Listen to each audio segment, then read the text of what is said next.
boa tarde a todos que me assistem, todos que estão aqui presentes, e meu namorado, que vai assistir essa gravação.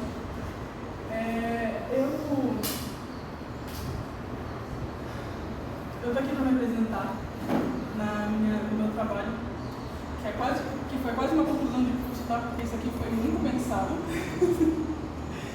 E eu escolhi como tema Memórias Permanentes, uma entrada histórica da aula.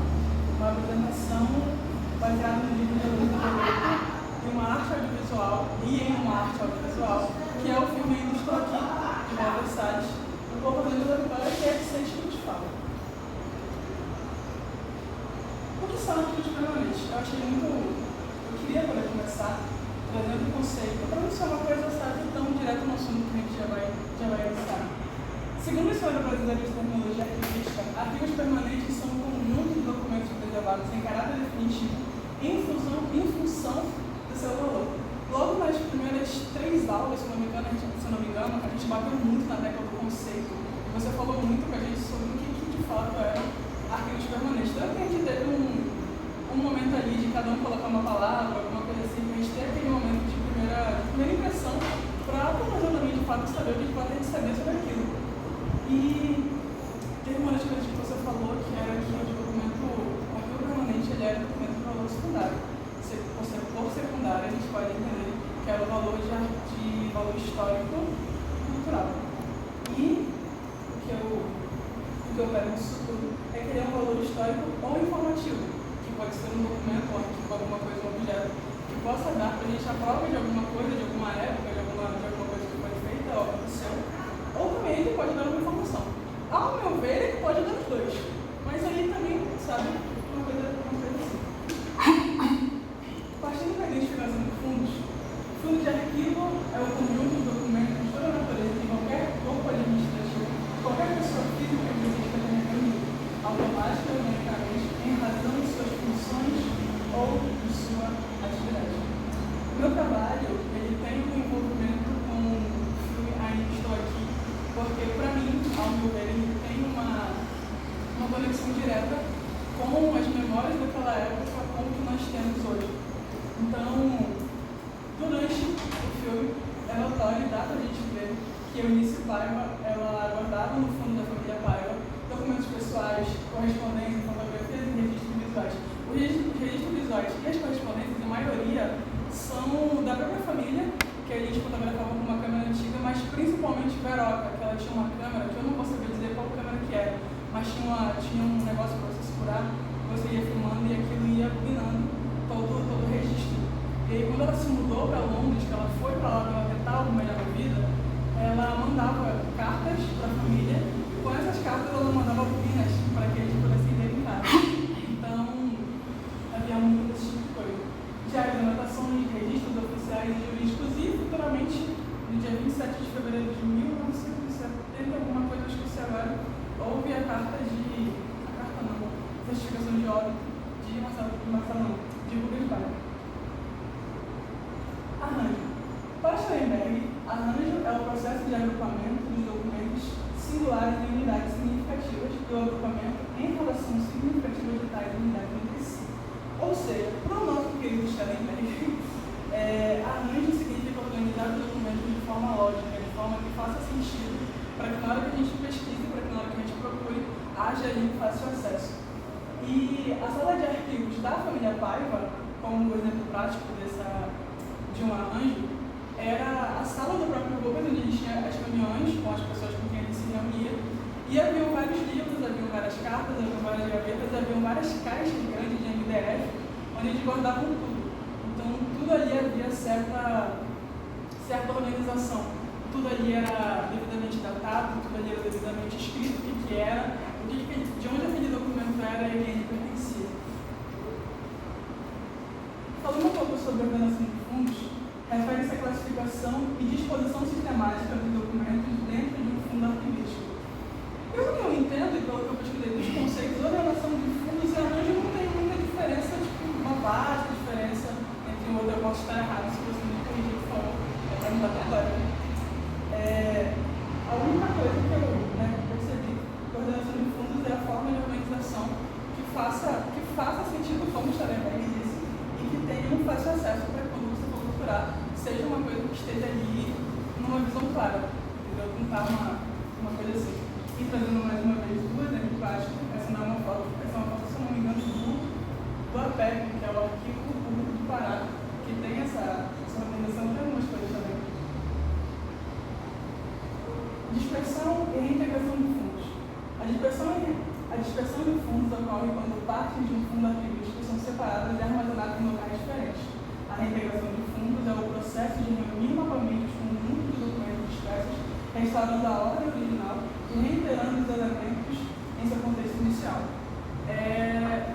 Acho que não tem muito assim, o que dizer do conceito em si, mas o exemplo que eu posso trazer do próprio filme, como é o meu objeto de pesquisa, são um momento que a Eunice Paiva começa a entregar documentos de forma sigilosa para alguns amigos. Ela distribui para essas pessoas para que fique seguro, para que ninguém pegue, ou então para que pelo menos fique o máximo de tempo possível com ela, para que ela possa ter acesso àquilo.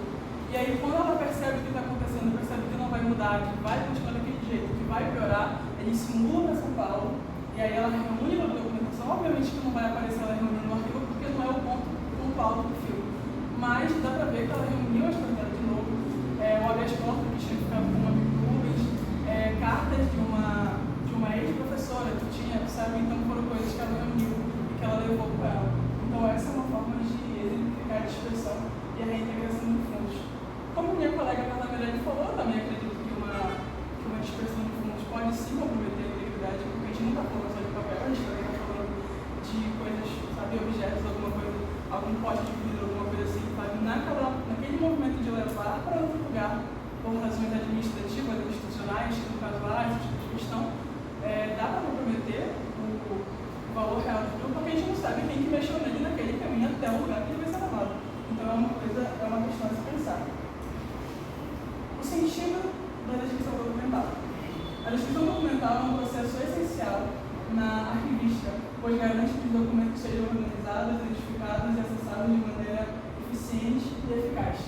Em Ainda Estou Aqui, a descrição documental é exemplificada através da organização detalhada de cartas, fotografias, documentos jurídicos, diários pessoais e recortes do jornal de Família Paiva, preservando a memória e a história familiar durante a história do Brasil. Obviamente que a gente não vai ver ela colocando tipologia documental, série, subsérie, mas em todo documento que ela tinha, toda fotografia, aconteceu isso e aquilo, como tal qual uma ata, estava fulano, e ela colocava a data, sempre, ela colocava a data da foto e escrevia. E ela tinha diários, onde ela mandava tudo o que acontecia, o que tinha sido feito, quem ligou para quem, hoje uma pessoa na minha casa, e havia vários tipos de anotação. Então, para mim, eu acho que dentro do filme, dentro desse contexto, não há nada mais descrição documental do que eu fiz trazer agora. Difusão editorial, cultural e educativa em arquivos. Repetindo novamente. Os arquivos permanentes desempenham um papel fundamental na preservação e promoção de informações históricas. Facilitam o acesso à pesquisa acadêmica, educacional e cultural, permitindo que o público compreenda o patrimônio documental que se conecte com a sua história. Nesse ponto da apresentação, eu gostaria de expressar que existe um motivo para que possa ser memórias permanentes do nome da minha apresentação. Arquivos não são só arquivos, não é só um documento, não é só um papel, não é só um copo, não é só, nunca é só alguma coisa. Arquivos são memória. Logo no comecinho das aulas de Alzira, eu lembro que a gente teve, eu não sei se você lembra, mas a gente teve um debate sobre arquivos vivos e sobre arquivos também serem pessoas.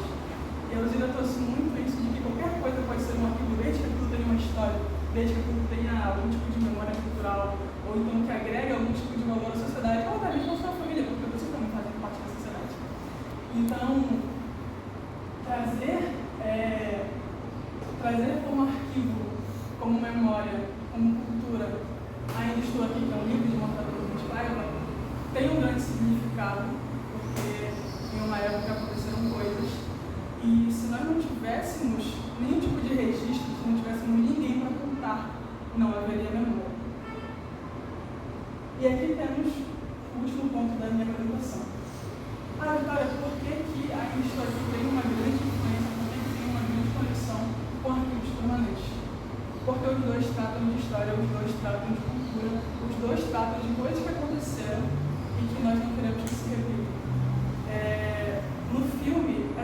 de maneira sutil, por assim dizer, a ditadura, porque não é o foco mostrar de fato o que aconteceu, mostrar os principais da família, o que eles fizeram e como eles conseguiram lidar com aquilo.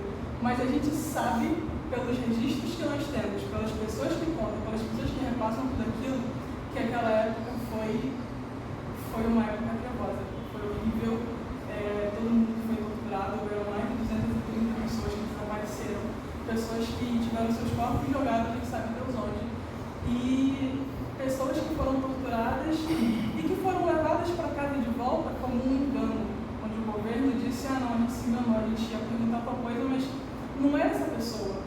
E essa pessoa voltou para casa completamente desnorteada. Ela não sabia quem ela era, ela não sabia, e tiraram tudo dela. Tiraram a memória dela e tiraram a história dela. Quando uma história não é preservada e contada, todo um povo corre o risco de perder sua identidade. A gente está passando por um ponto da nossa sociedade, não tão incomum como o restante do que a gente já passou, onde nós temos um ex-presidente que está tentando voltar através de outras pessoas, como uma linha de raciocínio onde para ele não houve ditadura. Para ele, e se houve ditadura, mas não foi pouco, como as palavras dele falam. Então alguém que tem essa mentalidade influencia pessoas a terem essa mentalidade também, como pessoas que hoje em dia que são do meu círculo familiar, que falam que não, mas aquilo aconteceu, mas não foi tão do jeito que a gente pensa, e de fato, não foi tão imenso, porque senão a gente falaria mais. É como se... Como não? Houve um tempo da ditadura em que o governo ele permitia que certas músicas de certos cantores fossem lançadas para que aqueles cantores não sumissem, porque se sumissem, as pessoas dariam falta, as pessoas iriam manifestar, as pessoas iriam falar alguma coisa e aquilo não ia dar certo. Então, eles faziam tudo aquilo, tentavam fazer tudo aquilo na encolha, de forma sigilosa e de forma que ninguém percebesse. Tanto que, se vocês repararem, na segunda foto, não tem muita qualidade, mas na segunda foto, estão todos olhando para a câmera, mas na primeira, ela está olhando para 2 carros do exército que passaram. Eunice era a pessoa que percebia o que estava acontecendo. Eu também sabia, mas ele não compartilhava a informação para que ela ficasse mais segura. E ela era a pessoa que percebia. Tem muitos carros da polícia passando, tem muitas pessoas nos observando, tem gente fazendo isso, tem gente fazendo aquilo. Então, ela observava. E nós, como arquivistas, temos um único dever, que é repassar esse tipo de informação para as pessoas, todo tipo de informação histórica que nós temos. Hoje em dia, todos os registros, todas as pessoas que ainda estão vivas, o meu avô, por exemplo, o meu bisavô, que morreu faz um tempo, mas foi um querido, que contava as coisas que aconteceram com ele. Se ele não me contasse as coisas que aconteceram com ele quando eu era criança, eu ia saber muito depois, que a gente passou por um período de regime militar, que a gente passou por uma época onde as pessoas não podiam sair de casa e quem podia, sabe, pessoas eram levadas e pessoas não eram trazidas de volta. Então, o ponto de ainda estou aqui e arquivos permanentes é a memória, é o estudo, é tudo aquilo que trazem. Ainda estou aqui é um filme que trabalha profundamente com os temas de memória e identidade. Arquivos permanentes desempenham um papel similar ao preservar documentos que contam histórias e formam a identidade cultural e histórica de uma sociedade. Coisas aconteceram, pessoas morreram, pessoas foram torturadas, pessoas foram mortas, pessoas simplesmente desapareceram e nunca voltaram. E se a gente não tivesse um registro disso, se a gente não tivesse uma foto, se não tivéssemos quem contasse, um povo que não conhece sobre a história está falando de bicho. Isso pode acontecer de novo. Porque nós estamos passando por um período governamental onde a gente corre um enorme risco de que isso aconteça de novo, simplesmente porque pessoas com grande influência se veem nessa posição. E como a gente pode ver, o nazismo está voltando de novo, o racismo está sendo uma coisa que está virando um estrondo de novo e estão normalizando isso. E se a gente não fizer nada, se a gente não propagar a memória, se a gente não falar sobre o que aconteceu, essas coisas morrem, essas coisas vão ser esquecidas. E, para finalizar, eu espero genuinamente que não só a partir de hoje, obviamente, porque eu não vou mudar nada da vida de ninguém, mas eu espero muito que todos possam ter acesso também a esse filme, que possam ver o que ele tanto demonstra, porque foi incrível a experiência desse filme. E que todos possam ter a responsabilidade de repassar, tudo para aqueles que não não conhecem o que aconteceu, porque simplesmente não conhecem. Gente que, com todo o respeito da palavra, que é burra e simplesmente diz que nunca aconteceu, e bater na tecla mesmo de brigar com essas pessoas, porque não dá pra gente deixar alguém por aí dizer que a ditadura não aconteceu. É importante que a gente faça o nosso papel para que nunca mais aconteça, para que nunca